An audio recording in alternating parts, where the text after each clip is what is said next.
We're going to be doing one prediction for each club. We've just got like a whole, huge amount of predictions for 2026, all of which will come true. You're welcome. In 2026, will Arsenal be the reigning Premier League champions? It is hard to tell with Arsenal because the one thing I will say about them is that when they've dropped points this season, it's never been a collapse moment. No. Do you know what I mean? That they've never looked like, oh, they've lost control, they're going to go and concede loads of goals, they're going to lose the game. In fact, it's regularly just a draw that they drop the points to get. Yeah, it's not winning, isn't it? It's Yeah. more as opposed to the kind of losing. So I think they look good. Do you know what I think the way teams have started to play against them that works, though, is if you try and really match them with physicality and get under their skin a bit.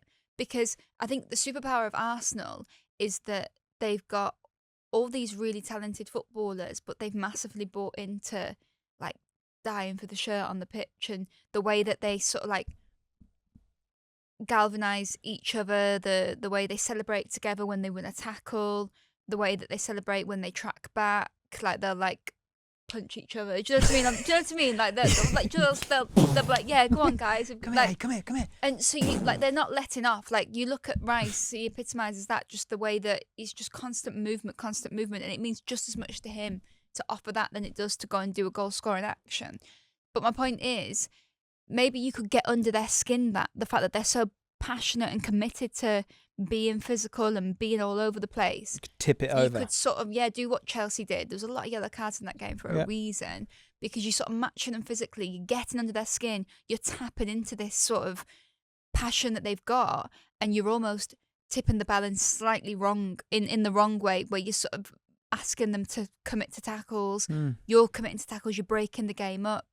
And I think if you can try and match them on that level, that's maybe the way that you go about it. Interesting.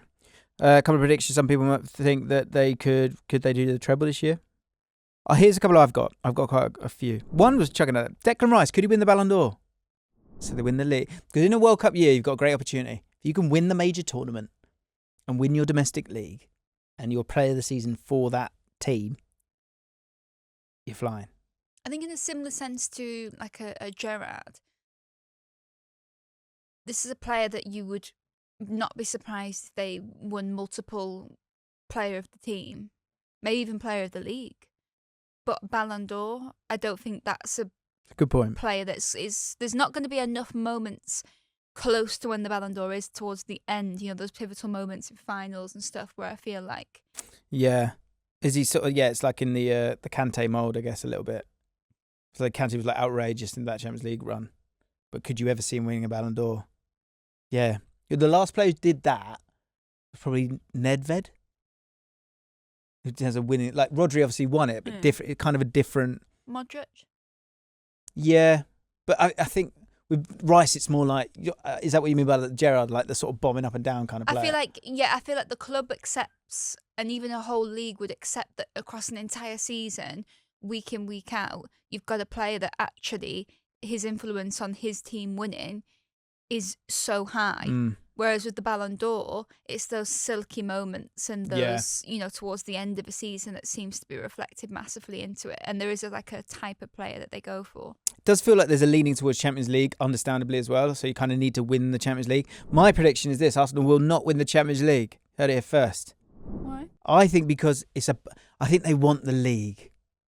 And I know Arsenal have not won the Champions League ever. So obviously they'll be super excited to do that. But I think because they've been trying to get the league, I think naturally with so many games happening, I think the focus will be there. And I think...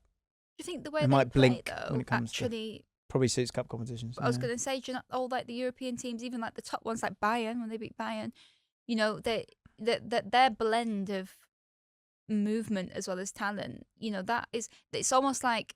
So I always say this about Newcastle. Newcastle got some great results when they were first in the Champions League. For example, I thought they performed fantastically against PSG, especially at St James Park. And I think a big part of that came from the fact that they had a tenacity and a balance to their team that just shocked PSG, almost took the wind out of them.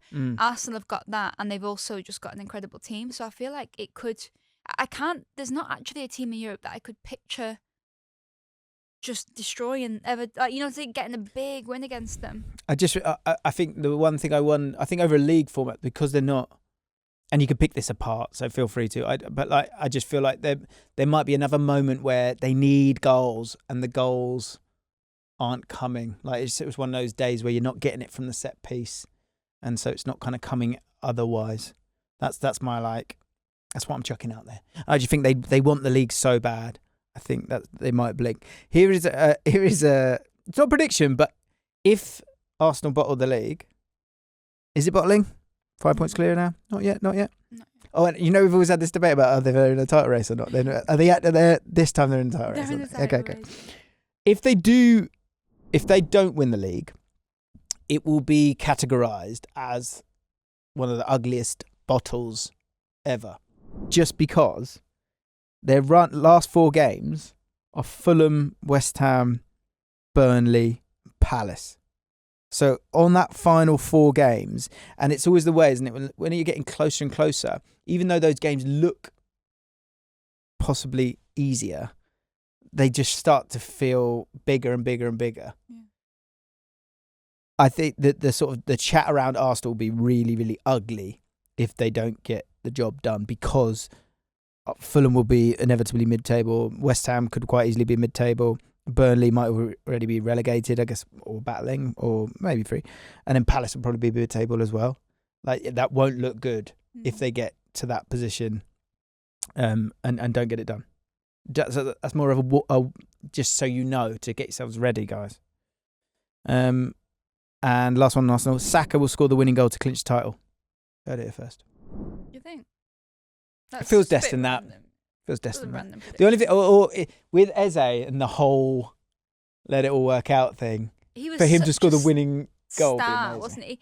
There was a recent Arsenal game where it was the Spurs game, wasn't it? Yeah, he got a hat-trick. Where he was just the star, and you almost you accept Saka is still incredible. Don't get me wrong, but I almost think that's kind of a credit to Saka in that. I think he's happy to let Eze shine in games as well, and Saka just get his head down, do a job. Yeah, and doesn't get in the way. Yeah, and let Eze, have his moment here, and then you're like, whoa, just as you forgot, or maybe forget just how good Eze can be. Yeah, I think that was his game where you kind of he's here. Yeah. I mean that's a nice obvious prediction as well. That especially with such a spiritual man who believes in that higher power and the story that he's had, it would be crazy if he scores the winning goal. Yeah. And you wouldn't, you wouldn't be surprised. They all seem to really like each other at Arsenal, which is nice as well. Yeah, I think it's their year. I really do. Aston Villa. Here's my prediction: Emery to do a smug post-match press conference after Villa make it into Europe again. When he does that, he has got it in him, has he, to do the he just sort of has these weird little post-match conferences, interviews after, where he keeps going. I can't remember the one that he did where it was 40 points or whatever it was. I can't remember what he said. That is one of my predictions for him. Other possible things that could happen for Aston Villa next year: Morgan Rogers, big move. Could he go to Chelsea and do the duo Cold Palmer? That would look good. I'm not sure if he's. I'm not sure that be ready for that. Apparently, he's got a release clause of up to 120. Don't get me wrong. Morgan Rogers is a real talent, and there's moments where he just breaks the chains in the game. But I do think you benefit when you're perhaps at Villa or Newcastle, where fans might not necessarily put ridiculous amounts of pressure for you to be at a certain level consistently. If you have a few bad games, they're not going to get completely on your back straight away. Yeah. And it's not going to make world news. And I think that Morgan Rogers is maybe benefiting from that. I know what you mean. I think he's this player with so much talent and potential, but I think he's still building and building and building in his career. I was just searching how many. So another prediction, an obvious one, would be Emery to lift his 5th Europa League. Do you think he's not embarrassed by it, but it's like this? It's not the to have so many of the same competition. but it's like the secondary European competition. Do you think that's like a weird thing for him to have on his CV? Do you know what I mean? Like, he's amazing in this one competition. There's too many really, really good managers that can't even do that. Do you know what I Totally. mean? I think of like when Maurizio Sarri finally won, and that was the Europa Was it? with Chelsea. Oh, right, yeah. So, Beat Arsenal. I think. And the way he looked and like clenched onto that medal, I feel like just one is like the pinnacle for so many managers who are top managers who achieve loads of great styles of play. So for him to have that level of consistencies and have that many, that's just wow. I think Villa are totally geared to win the Europa League as well. Like, obviously 2 English teams in the final last year. So, the English League is so kind of dominant in terms of the money that it has. And they're a good, they've got a good old team there. And I think it'd be interesting to see where they are in the league and where they're pushing for. Is it Champions League or what? But I'll tell you something, because it's a big thing to say because they're in real good form at the moment and they're in a good place in the league. I'm not totally sold on them this season, if I'm honest. I think that's fair. And I think even in this amazing run that they're on, the teams they beat Man City, but outside of that, yeah, I get what you mean. I just think that I really like Conser, but I just think that maybe they could do with a little bit more depth to see out the season, and maybe a little bit more sustainability in terms of the way they get their goals. Like some of the games I've watched Villa, the way that they've won the game, like, so I'm like, this is going to dry up at some point, right? Yeah, well, I agree with you. The only thing I would say is that who cares in the sense of like getting your confidence back on track as a team. I think you're probably right, but if the important thing is they've gone on a run and their confidence is building, and I just think confidence is everything. So it might be one where, like, okay, at least now your confidence is in a much better place than it was after those first few games where they weren't great, and you can maybe move from there. Almost like a fake it till you make it. Fake it till you make it, yeah, exactly. But then once you've made it, you go, oh, I can carry on faking it. Like, I think they can be better. I think you're right though. Like, where's Harvey Elliott? I think I've read something about there's like the obligation to buy maybe if he plays a certain amount of games. So now they're being kind of careful about that. I don't know. Maybe I'm talking rubbish there. Forgive me if I am. Like, Jane Sancho hasn't been immense yet.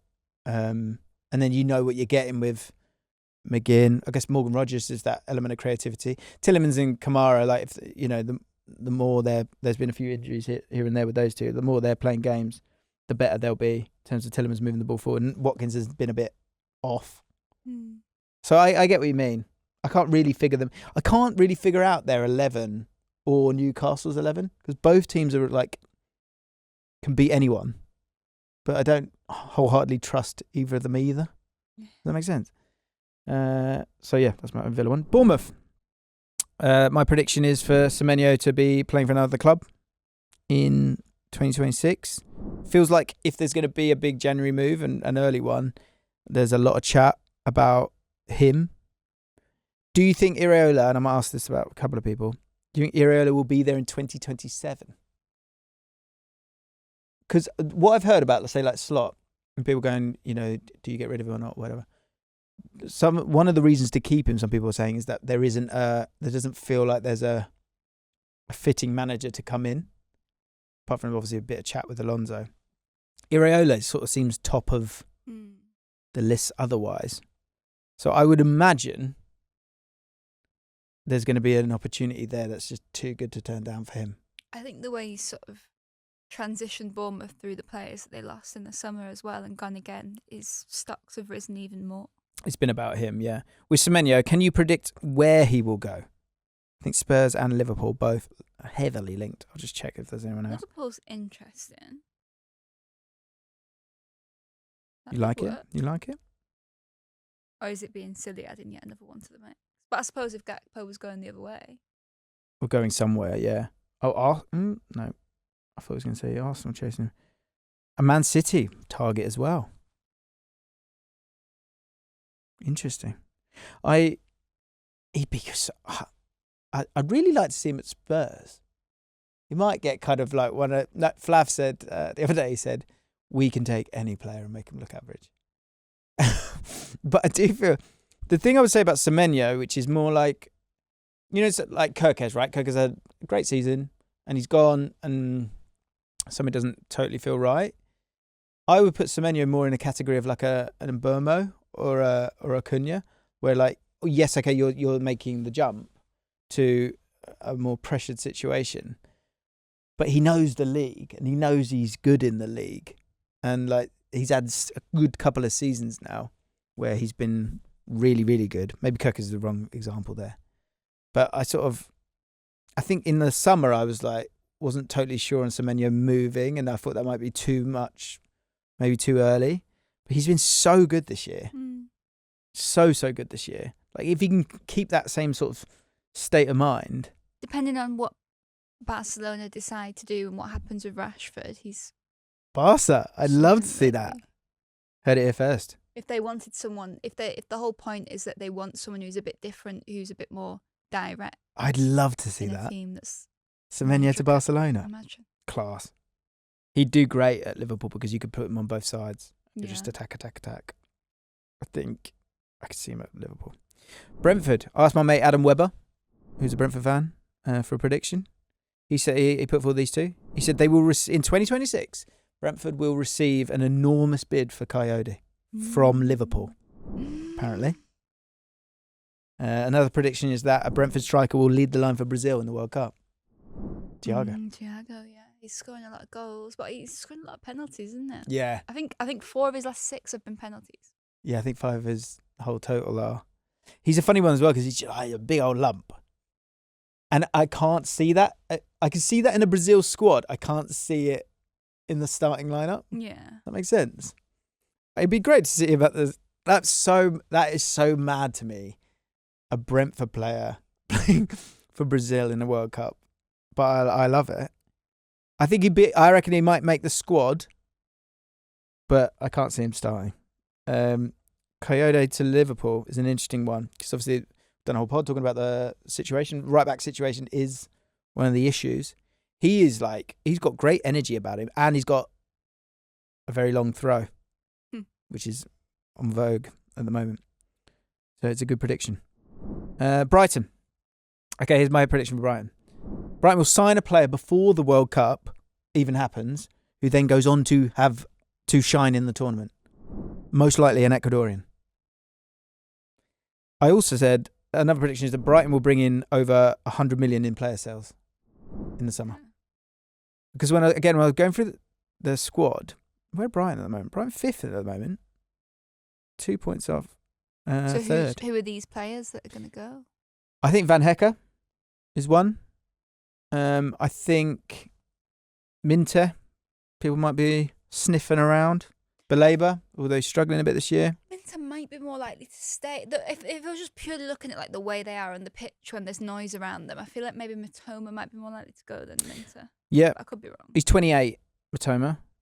But they turned down a bid, didn't they, before? I think the midfielders, there's a few knocking about. Rutter. I can see Rutter going somewhere. And I think it's one where I can see maybe Brighton being okay with that as well. And then maybe a few little 20 mils here and there going about. Because they've got like so many players in different areas. Maybe, yeah. So I think there's a few options there that they could bring in some money. Baleba's an interesting one. See what they're going to do there with him.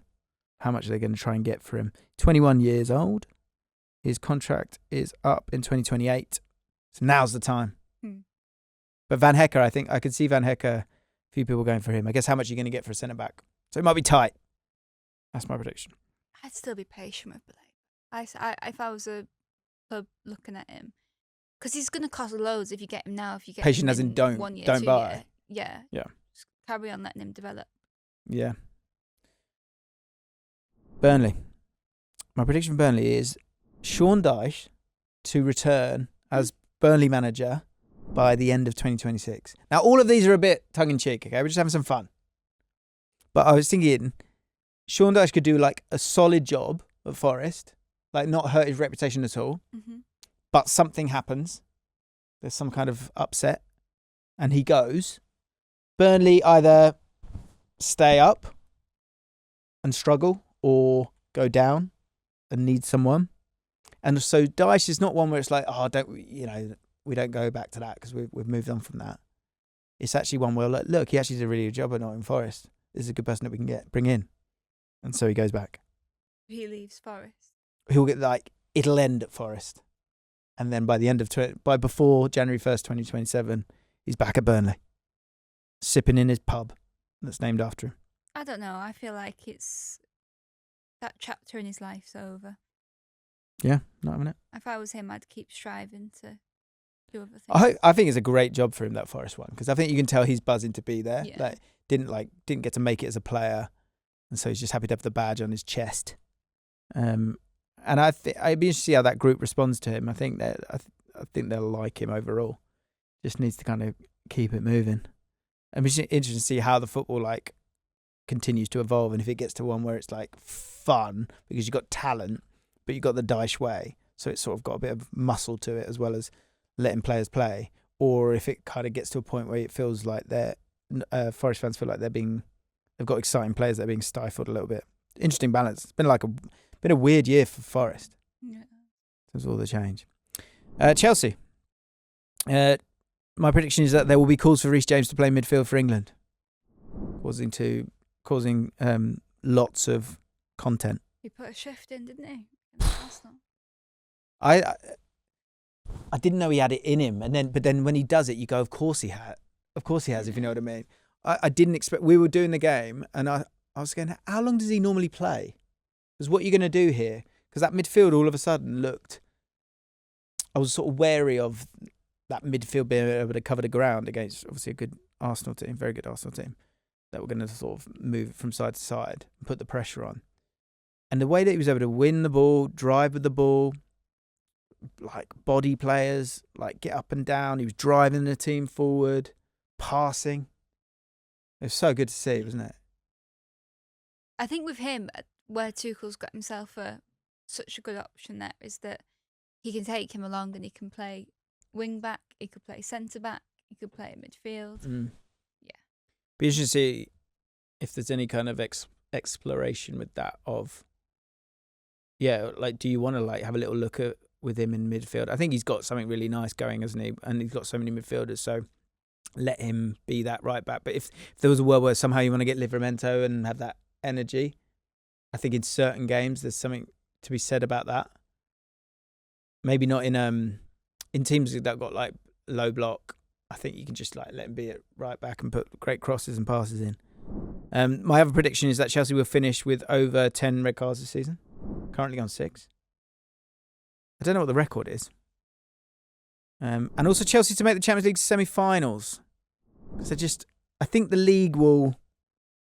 I would imagine they would fall away a touch. I think there'll be something especially when it gets really intense, when it gets to March and April. I think there might be what's been good recently is say the win against Burnley. And the performances in the big games are always great with those ones, but it's those other games that you kind of you should win them and you don't. I mean, to be fair, Sunderland was disappointing for them, but I can imagine just something they're taking their eye off the ball in the league because they've got big Champions League games. I can see them doing pretty well in the Champions League. That's so strange because I mean, it's not possible to say either way, but I sort of looked at it and thought, I've got a feeling that as some of the younger players sort of develop throughout the season, like Esteval, such a talent, but maybe there's moments where he shows a bit of his inexperience and what have you, but we'll see less and less of that as the season progresses. And so I think that's the case for a lot of their players. And I think they'll grow into the league. And I wouldn't be shocked if they finished third. Yeah. That feels like the 3, doesn't it? Are they part of the title race? I think it's one where, when all's said and done, I would imagine they will fall a little bit short, but that doesn't mean they're not in it. It's back to the debate we've had before, where to your point, I don't see them winning it. Yeah. But I could see them getting to March and still being in it. Yeah. So does that put them in the title race or not? According to your rules. I mean, technically not, but... But yeah, you get my point. Yeah. Crystal Palace. Oliver Glasner couple of punchy quotes this week. I messaged Dan, HLTCO, on Twitter. I said, "How you feeling about these comments? What you're saying?" And he said, because Glasner said, if you play European football for the first time in your history, you should invest and not save, which is kind of fair. I said, how do you feel about those comments? And he went, philosophical. He's not wrong, but also, what does he actually expect? And I said, did you have the funds or like the headroom? Yes, in theory, but it feels like Glasner's not signing a new deal, so he's going to go anyway. So why would you let him spend loads and loads of money? Because it feels like Glasner's probably going, he's either setting himself up to leave or he's kind of, he's going like, I want loads of money in January, please. But if he's not signing a deal, then Palace have got to be careful. Yeah. And they've generally been quite sensible in how they've done stuff. What do you think the future holds for Glasner and Palace? If there is just any glimmer of hope to keep Glasner, though, I suppose it's easy for us to say, like, you should go for it. But because I just think you're not going to get this opportunity. Like, these opportunities don't come around all too often. I think there needs to be, again, it's like we were saying in the last pod, it's not that simple. There needs to be discussions and conversation and go, look, we think you're great and this feels really exciting. How do we ensure that you commit to us? And we'll commit to you. Because what's interesting, and I know they ended up losing in the end, but in that game, in the first half against Man United, when you saw that setup, and you've seen it loads of times. I mean, you saw it against Man City in the Cup. When you have a system and a way of playing that is just working, it's not like you could go out and you don't have to take too many gambles with your signings because you can just exactly the profile you need. Yeah, exactly what you need. Yeah, and I think they've proved that with the way that they've sort of the last few years with the back three as well. And so that idea of like Gahey going, like I trust that they'd be able to find someone who could slot in there and do a job. Well, that's my prediction is Joe Gomez will be a Crystal Palace player by the end of the year. That's my prediction. I think he'd be amazing there. I think he'd be a perfect little fit there. If you need him to play left wing back, he probably could. Or right wing back, probably just about do it for you, but more as a back three. I think what would be interesting, if Glasner does go, what do they do? Like, because I think the one thing you probably really don't want to do because of the setup of the squad is move away from the Glasner way. But if a new manager comes in, they'll obviously naturally have their own ideas, so that could be an awkward But if they think situation. that they're going to potentially sell Gahey, sell Wharton, do they think that if there's going to be a timing to get a new coach, then they'd rather do it before they get the replacements in? Yeah. I think whoever the manager is after will feel like a drop-off, inevitably. And I think they'll probably have that understanding that. So I'll just search Adam Wharton's name. Man United confident on 70 million Adam Wharton deal, but must fulfil one condition. What is it? Let me click. So say you're gonna get 70 mil for a Wharton. So you just need to be able to reinvest that in a clever way. And it goes on, isn't it? Whenever you feel like you're jumping up, then you're going to get dragged but you just need to make sure you're happy with the deal that's occurring in terms of you getting dragged. It's going to be a weird year for Palace where it could be so outstanding in terms of winning the Conference League. And I saw my mate Joe, he's out there in was it Strasbourg, going to these games in Europe, and they're just having the best time. I think they lost that game. They did. But it doesn't matter because they're just loving life. And if they can get to semi-finals and get to a final and maybe even win it, then that's going to be so special for them. But at the same time, it's going to be really hard too, because the league doesn't stop. And I think the good thing is that, say they lost Wharton and Gahey, maybe even Mateta, can they find the players and the numbers to allow them to kind of stay in the same place in the league? I think they could certainly do that with Gahey, because even though he's unbelievable, I think if they chose well, I think in the back three in that setup they could find someone. Yeah, I agree. Wharton, probably out of those three, it'd be most difficult. Mateta, I do think that they could replace him because I like Mateta, but I also think he shows inconsistency too. Yeah. So I don't think he's like the perfect player. I think if you look at his rise, that proves you can do it. Yeah. Like he wasn't at it, and then it's all kind of and some of the replacements have been really good as well, like Pino. Even Munoz will be. I think people will be sniffing around Munoz and at some point as well. But what would be nice, Conference League, spend big, keep it moving forward. Palace, but I think Palace fans are smart enough; they kind of know that's going to ebb and flow. But yeah, I'd be amazed if it feels like Glasner will go at the end of the season. Everton.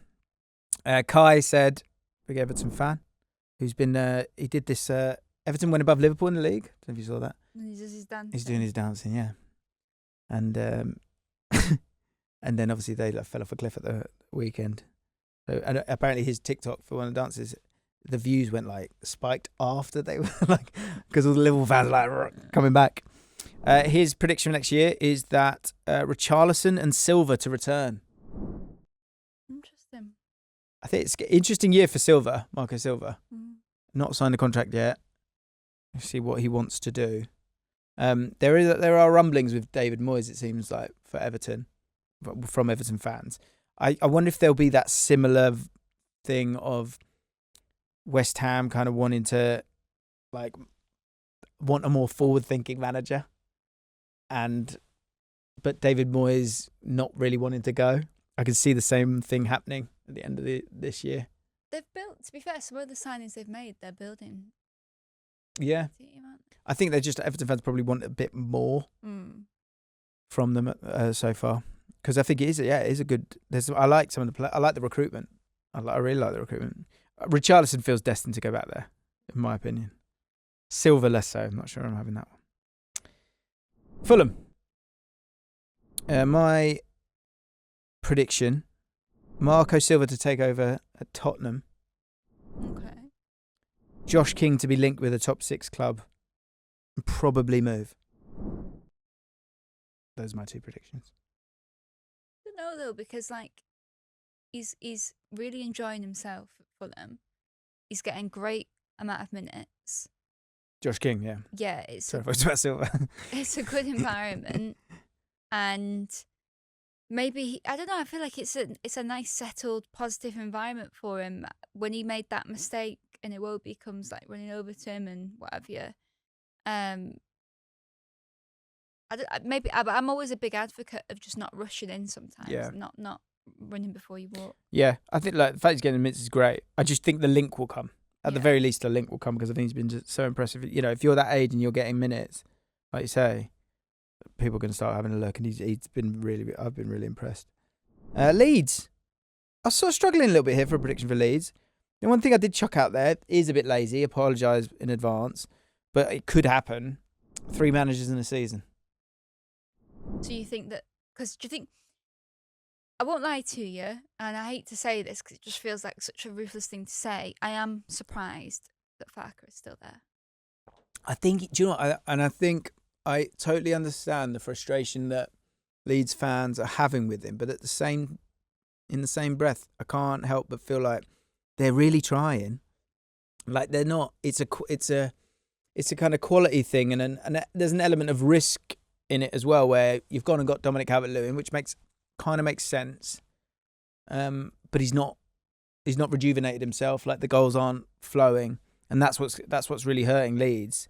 Sort of thing with, I was sort of wondering if the reason why they hadn't, because they've got some real tough fixtures coming up, Leeds, and I just wondered if maybe they'd sort of thought, right, we'll wait till the City game at the Etihad.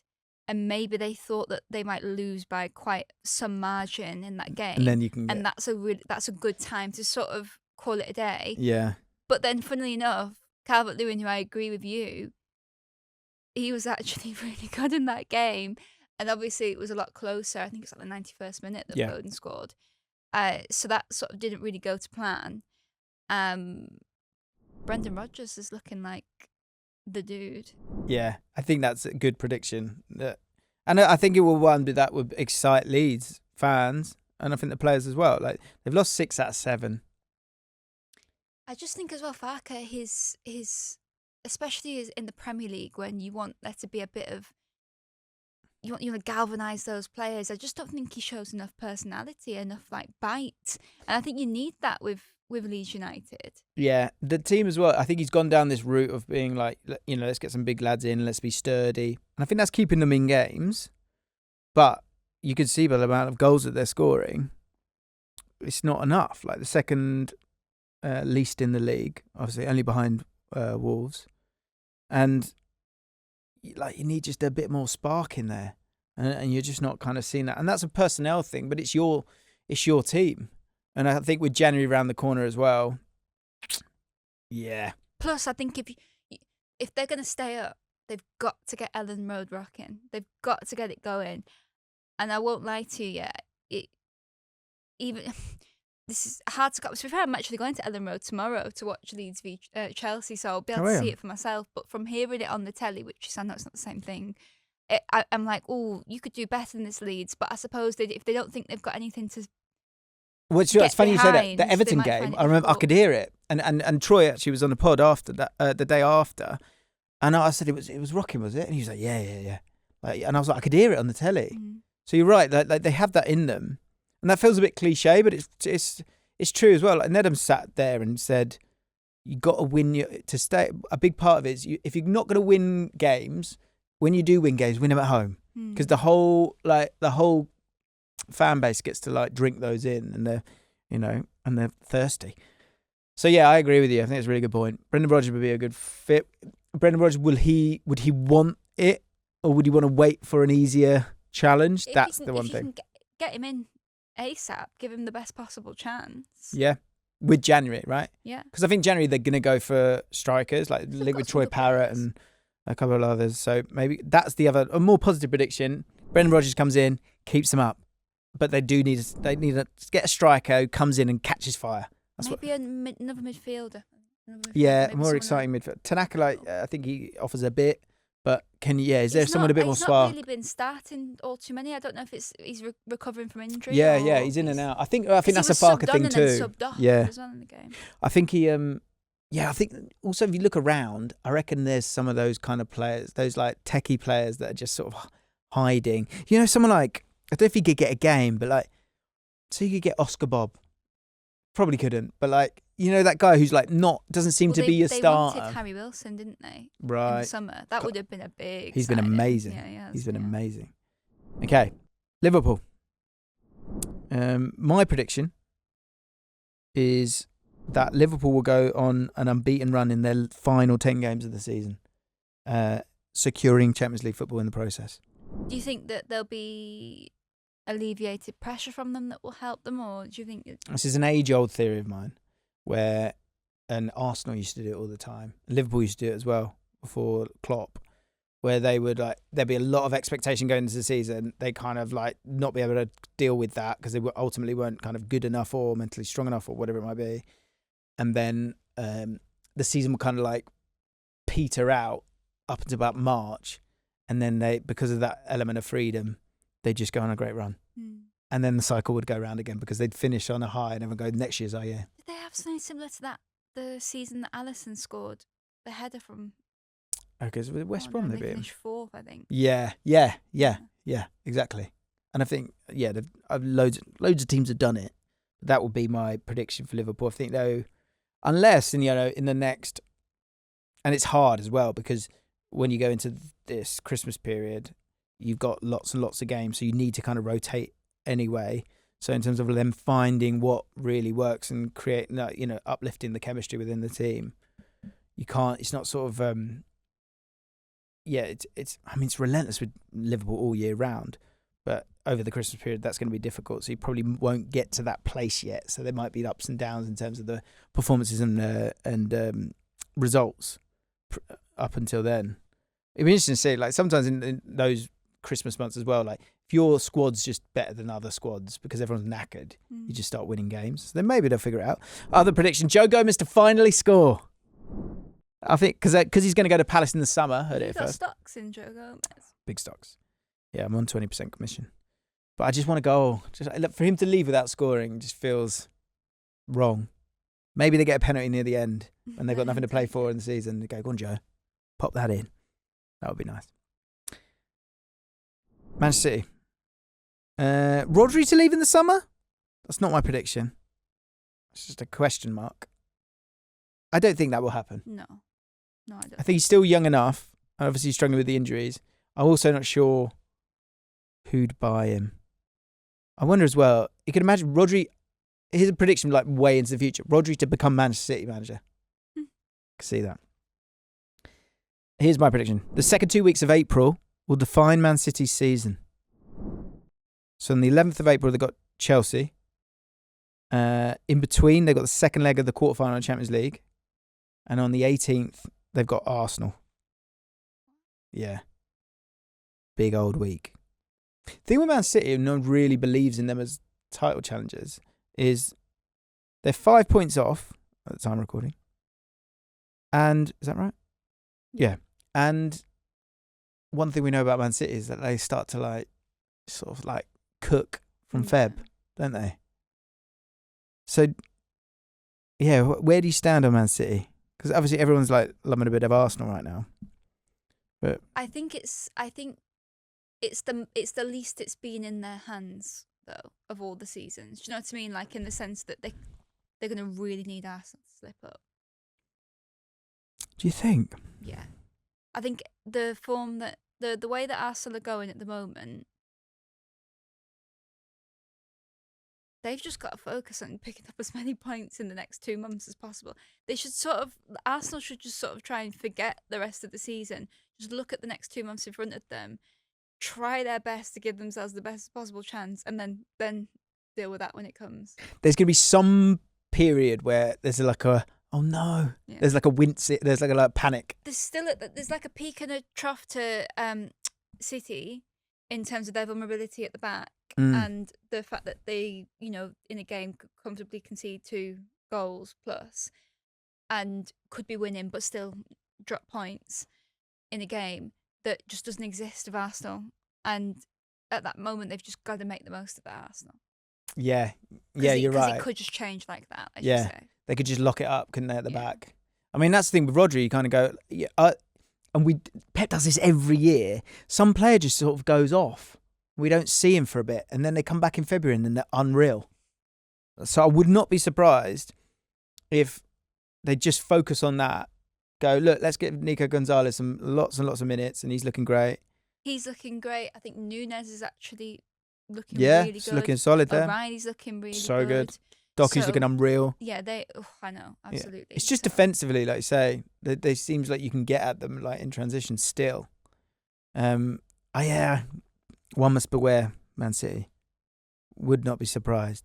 That's why it feels a bit like, there's not really much of a title race going on right now, but it could get really juicy. Yeah, there is.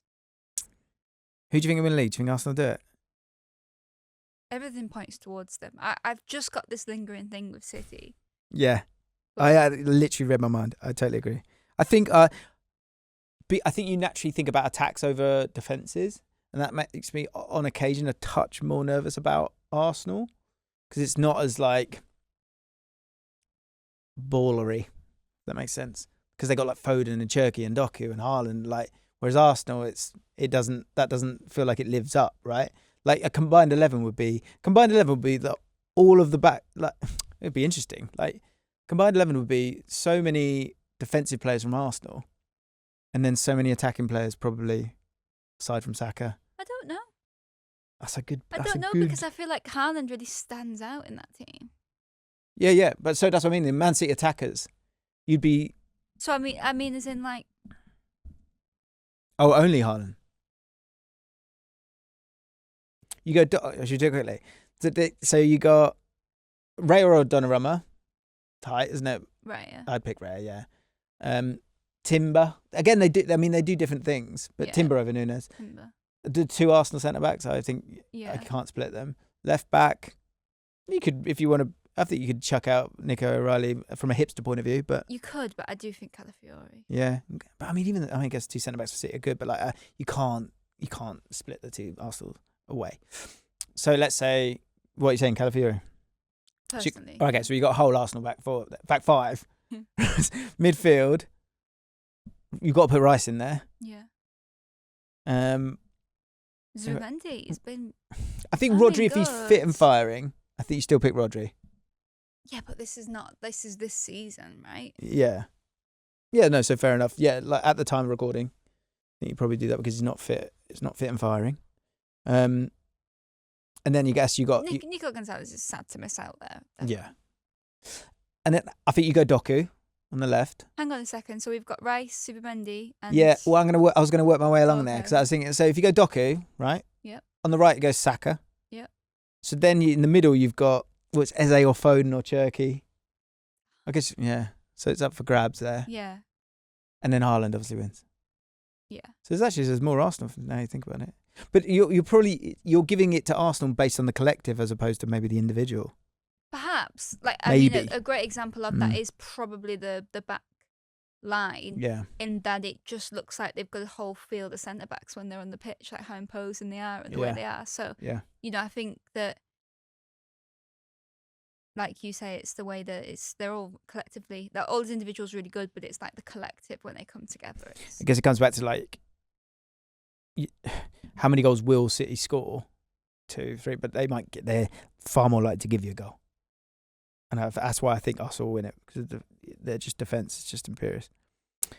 Interesting. Anyway, so watch out for back end of April. It's my birthday on the 28th. Anyone's wondering. Man United. To spend big on so my prediction was, just to chuck it out there, Mount to go to the World Cup. Maybe. Tuchel maybe likes him. Felt like a push.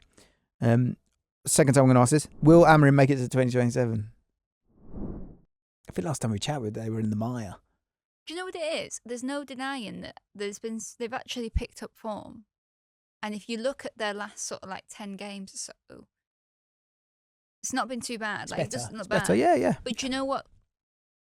I can't really sink my teeth into, or like to buy believe into in what them. they're doing. Yeah, if I'm honest. And I still think that some really good footballers on that pitch are sort of like almost like blunt knives because of maybe the fact that they're just not quite in areas and moving around in ways. I do think it was very noticeable, and Gary Neville kept sort of alluding to it, that when Dalot came on that left-hand side and Shaw was already on that left-hand side, and so you've got Dalot playing higher up the pitch, this right footer that's always going to cut in, maybe even play a safe pass, not really, go for that killer the game, cross.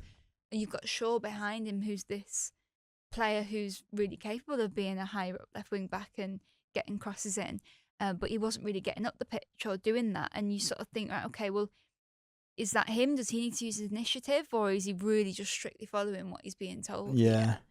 And I thought that performance against Everton, just the speed they were moving the ball, kind of fired about. It's just mad. I think Amorim at the moment is really not disgracing himself. However, you're still left looking at some of these players thinking, could somebody else get a little bit more out of them? Yeah, they're sort of I appreciate Man United like hanging in there with him, and and you hope that sort of bluntness will be sharpened by, as I don't know, through time. But yeah, I know what you mean. I think it's so up for grabs for him to make it there. I guess I'm fascinated to know where I feel like they will be heading when we get to the summer again, in terms of where you believe their expectations are, because I think we've thought a little bit more and we've not totally seen it, but they're on an okay run right now. Will that lad cut his hair? 5 wins. Oh yeah. And who will cut his hair? If it's got, I feel like he's got to do it on the pitch, but like, is that sort of banterish behaviour? Is that a weak mentality? It's to celebrate 5 wins. I don't think the club can get involved. Nah, they can't get involved. I think they tweeted him though. Did they? Yeah. I'd love to see Amorim cut his hair. But again, I think there's a weak mentality that can be like picked apart by that. Will he cut his hair though? Will they win 5 on the spin? No, it's not like, it's quite hard to win 5 on the spin. It's, you've got a real good team to do that. Yeah. Well, give me an answer. Oh, one day. But in 2026. Oh. Do you know what? Right. Is it an all competitions kind of situation? Well, With him? they're not in Europe, are they? No, but I mean, like for Or example, throughout 2026. I think so. they'll I be think in yeah, Carabao yeah, FA yeah, Cup, that yeah. sort I of think thing. so. Okay, yeah, I reckon it'll come round to it. Yeah. Go on. It'd be a weird thing for him because he'll cut the hair and then and he's sort of created a career. Then what? You got to evolve and you got to pivot, Neve. Yeah, That's how we survive. To have the creativity to do that and do this in the first place, I reckon he's got other stuff in his locker. I agree. Yeah, I agree. And he seems a lovely chap. I will do a video on a centre midfielder being the missing piece for Man United at some point because I think they'll just be linked with lots of centre midfielders, so we'll do that. That'll be fun. Something to look forward to on the channel. Make sure you subscribe. Newcastle. Champions League run? Question mark. Voldemort to knock out England with a penalty. Whoa. Yeah. I don't want to think about that. Or some sort of deft finish. Yeah. Like something like, oh my, like you're in the pub and no. And he's lobbed. He's lobbed Pickford from miles out. It would be interesting. It'd be like a full circle moment because do you remember Havertz in the Euros? And it was Sterling, I believe, that lost the ball, and Havertz was through. Oh God, yeah. Was it Havertz or was it Muller? Muller, yeah, it was Muller. And Muller's the sort of player that 9 times out of 10 he puts that away, and he doesn't. And you're waiting for it to go in to the ground. Yeah, it was an incredible moment. Oh my God. But Voltemada, to be fair to him, he's shown some composure with some of his class, finishes. man. Just check it out there. Voltemada to get bought in the summer, for it to happen again, someone come in for with outrageous money. I'm not sure who's got the outrageous money to do it. I just think that Newcastle feel so close to unlocking a door to being proper. Do you know what I mean? Yeah. Do you know what? I looked at their squad because, like I say, I'm a bit confused by their squad.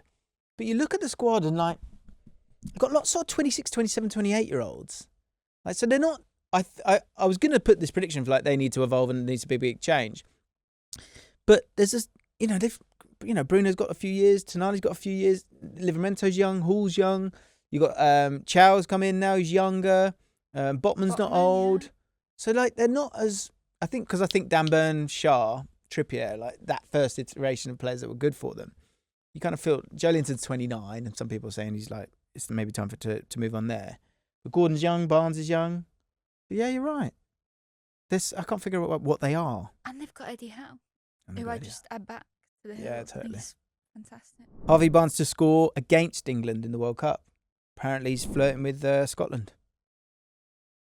You'd be such an uncomfortable situation for Scotland because you've got your players that have put the groundwork in. They've done this. But then the thing with Harvey Barnes is he's talented, so good form, and you see it at Newcastle. Newcastle's almost the perfect team to see it. He's got what Scotland need in terms of the grit. Yeah. And so I think he'd be such an asset. But then there is that lingering thing of you weren't part of what's getting there. Do you know what though? It's I don't know. I think if they're good, it's just this gives us a better chance. It's not it's not a pity pick. He'd be he'd be so good for Scotland. Ben Doak on the other side. Yeah, Newcastle Champions League run. I'd love to see Newcastle go deep in Champions League. Newcastle is I back them to beat absolutely anybody. Yeah. At home especially. Yeah, I agree. Because they can go toe to toe with you in terms of you won't outrun them. When they get into that block, they are difficult to break down. Yeah, I feel the Barcelona game might be, I guess, a bit of a taster of those knockouts if they're able to get there. Currently in the playoff places, 11th spot. To get in the top 8, they're only 1 point off the top 8. Lewis Hall coming back, and not only has he come back, he's come back and he's come back straight away. He's been the best. Not just come back, he's come back. Seen yet of him. Wow. Yeah, and it's amazing, isn't it? To have those. There's very few teams where you go. To have those two in tandem, Livermento and Lewis Hall, all of a sudden it just feels like it really elevates the whole team. So yeah, that would make a little bit of a difference. So yeah, I'd love that. That's sort of more out of hope than anything. I always have a soft spot for Newcastle. Newcastle go on a run in Champions League. Be good. That would be a draw, like a quarter final or a semi final at St James's Park. That would be a ticket. Forest. Elliot Anderson, big move. World Cup year to increase the price. Probably a good time to sell because he's probably got to go at some point. How much will he go for? Interesting. Marinakis to touch the grass of the pitch before the season's out. Dyche to play it down and then change the conversation mid-interview into something around VAR. Such specific. That's my prediction. Yeah, I'm intrigued to see where Forest are at the end of next year because they've built a good squad. I like, and with a lot of sort of talented players. So I always like when you have kind of two opposites. You can go in terms of Dyche and the talent can go one way or another. Like you can meet in a nice middle, or it can kind of stifle. So I'm intrigued to see how that plays out. But yeah, Anderson. Is Anderson better than Wharton now? Ooh. I wouldn't like to compare them. I think they're the sort that would complement each other brilliantly. If I go on Transfer Marked, and I know I always say it wrong, but I think I said it right there. How much do you think Elliot Anderson's market value is? I'm not sure. I'd probably say maybe 80. 45, it says here. But that can't be a reflection. Silly. That's silly. I think maybe Wharton, you could maybe pinpoint his special features and like the way that he passes the ball. You maybe say there's more intensity with how good that is. It's very specialist. Yeah. Whereas Elliot Anderson's maybe got more in his locker. Like there's more to his game. He can do a bit of everything. Defend both boxes. Yeah. I think Anderson is Gerrard. He's got a Gerrard vibe to me. Yeah. That I like. So I think if I'm picking, I'd go, I think I love you. But Wharton's got a bit more of the sort of deep line playmaker feel to him. He seems very chilled. It's great that they're both English. Where are we? Sunderland. So here's my prediction. We'll fall off once they reach 40 points this year. Again, another theory of mine. Basically, I think they're buzzing the adrenaline, da da da. But once they get to like March, and it's like we're fine. Where I disagree, because I think they'll make a few more signings in January. I don't think they'll let off. I think they're just going to go for it. Really? More. Yeah, I think they've got ambitions. Link with Guendouzi. Oh. But the old Xhaka Guendouzi pivot returns to the Premier League. Something we're all waiting for. I asked Dougie Critchley, one of the most famous Sunderland fans I know, probably the most famous, for a couple of predictions. He said Sunderland to go unbeaten in the derby this season. You're going to be there, aren't you? Yes, looking forward to it. Exciting. That would be fun, he said. Brobby to end up as the starting striker by the end of the season. Got a couple of goals recently. Chris Rigg to finish with 5+ goals and assists. Not the most spicy of predictions, but a prediction nonetheless. My other one, Xhaka one and done. He's been linked with Juventus. I'm just chucking it out there. Is it one where does a great season? This was class, but do you know what? I'd like to go. You don't get to play for Juventus every year. Honestly, I don't think that would be that much of a problem for Sunderland anyway. And I know that sounds crazy because he has been incredible, but I think half the battle with him that's such the asset that they've done is they brought him through the door first, which then meant that they could go out and attract a whole host of players that maybe they otherwise wouldn't have bought into the project. Yeah. They're littered with some real players. Like, wow, I'm a big fan of Mukiele. And then beyond that, obviously this season, being that player to raise the standards, be that vocal person, some of the passes that he's made in for there was one he made to Isidore, I think it was, and it was like, wow. He's just done a bit of everything. He's been a total leader. Seems to get that minute by minute thing just right, which is what they've needed. But then once they've done that, they've secured a season in the Premier League. I think they're more than capable of going out there and signing someone who can replicate that. They've maybe done proof of concept as well, where you go, okay, Xhaka moves on, and then you go find another elite midfielder that you probably wouldn't have got otherwise. But you go, look how much fun Xhaka had when you come here and do the same. So maybe. Yeah, just because I was searching around and saw that, I thought, why not?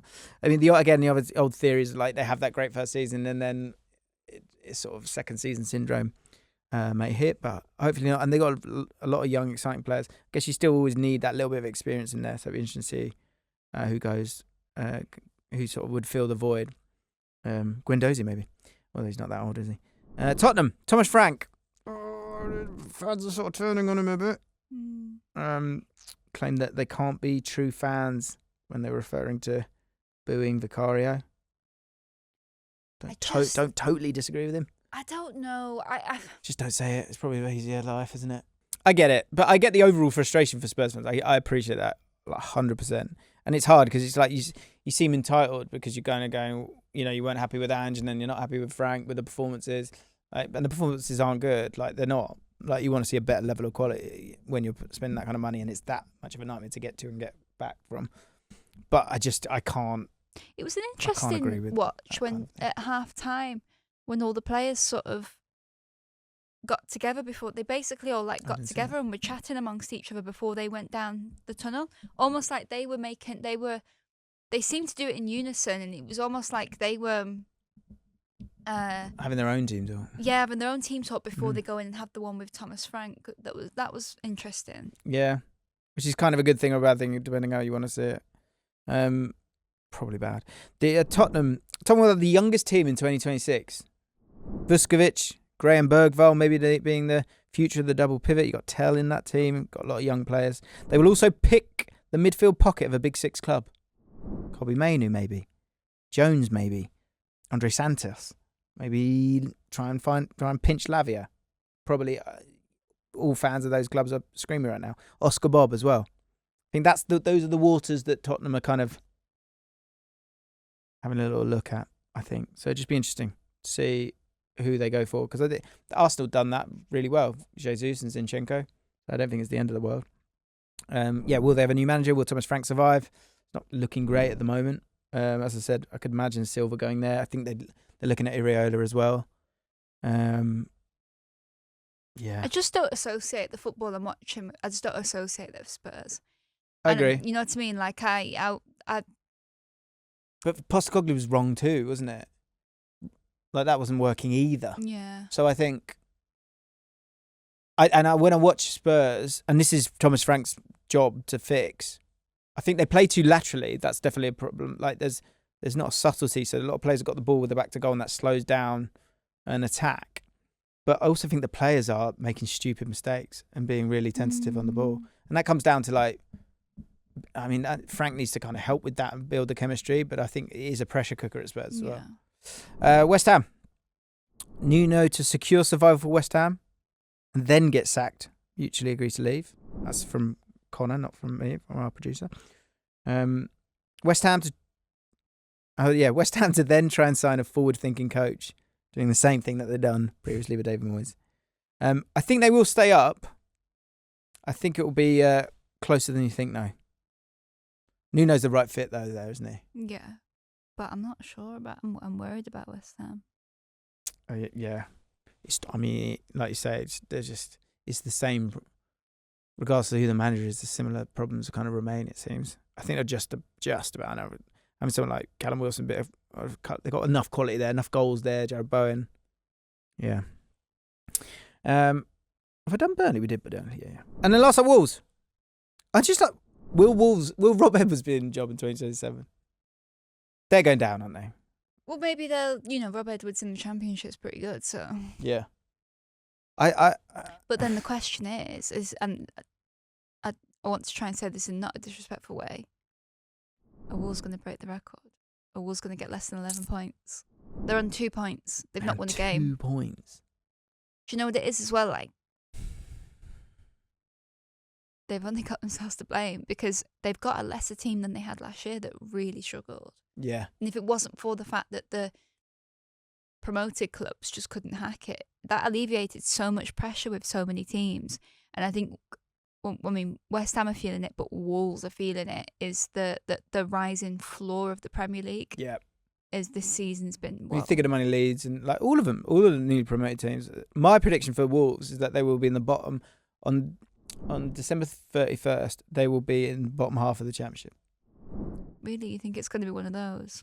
Because I think the churn of players once they are in the Championship, I think is going to be pretty severe. Do you think a lot of them players will leave? I think players are trying to get out.